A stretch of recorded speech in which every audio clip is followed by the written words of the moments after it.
जय श्री कृष्ण।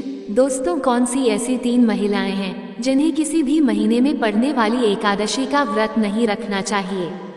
उससे उन्हें बहुत ज्यादा पाप लगता है। ऐसा पाप किसी भी स्त्री को भूल कर भी नहीं करना चाहिए।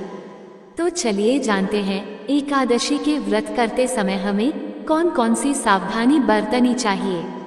श्री हरि विष्णु और माता लक्ष्मी की कृपा आपके साथ सदैव बनी रहे। हम आशा करते हैं कि श्री हरि आपके सभी मनोकामनाएं अवश्य पूरा करेंगे। दोस्तों, एकादशी जो कि श्री हरि का दिन माना गया है और यह भी कहा जाता है कि देवी देवताओं के जो व्रत होते हैं उन्हें आप करो या ना करो, यह आपकी मर्जी है। इसमें कोई पाप नहीं लगेगा। लेकिन अगर आप एकादशी के व्रत को करते हैं तो बहुत ध्यान रखना पड़ता है, क्योंकि इस दिन अन्न में कलयुग का निवास होता है। जो व्यक्ति इस व्रत को पूरी श्रद्धा से और सही तरीके से पूरा कर लेता है तो भगवान श्री हरि उसके सारे दुखों को खुद दूर कर देते हैं। उसके जीवन में कैसी भी बाधाएं उत्पन्न होती हो, आप चाहे कितने भी गरीबी में क्यों ना हो, श्री हरि आपको इन सभी दुखों से बाहर निकाल देते हैं। जैसे मानो एक जादुई तरीके से श्री हरि ने आपका हाथ पकड़ लिया हो और आपको शुभ फल देते जा रहे हो।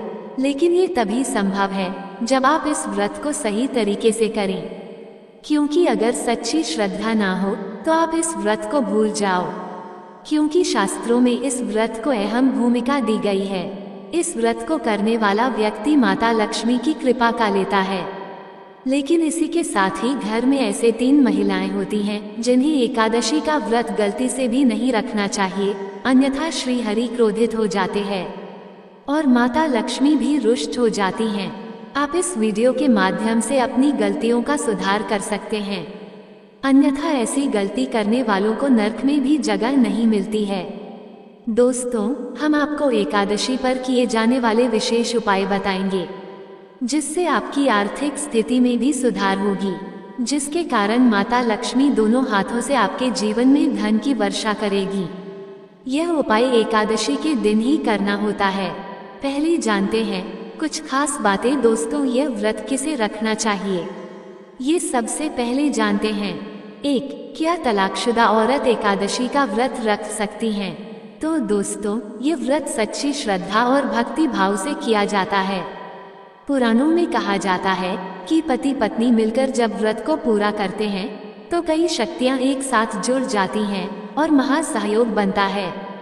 ऐसे पुराणों में बताया जाता है कि अगर पति पत्नी किसी कारणवश अलग हो गए हैं और ऐसी स्थिति में आप पति से अलग होकर एकादशी का व्रत रख रही हैं, तो दूसरों का अपमान माना जाता है, क्योंकि ये व्रत भक्ति भाव को दर्शाता है।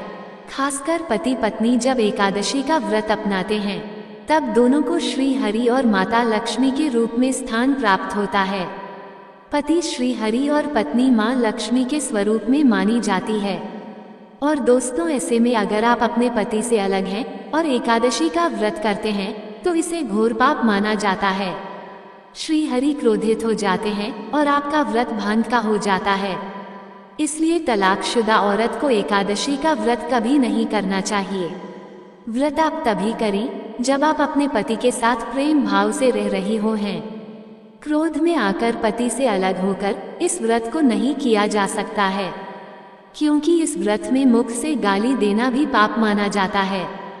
एकादशी पर जो भी व्यक्ति गाली देता है उसे कुत्ते की योनि प्राप्त होती है, गधे की योनि प्राप्त होती है, सांप की योनि प्राप्त होती है।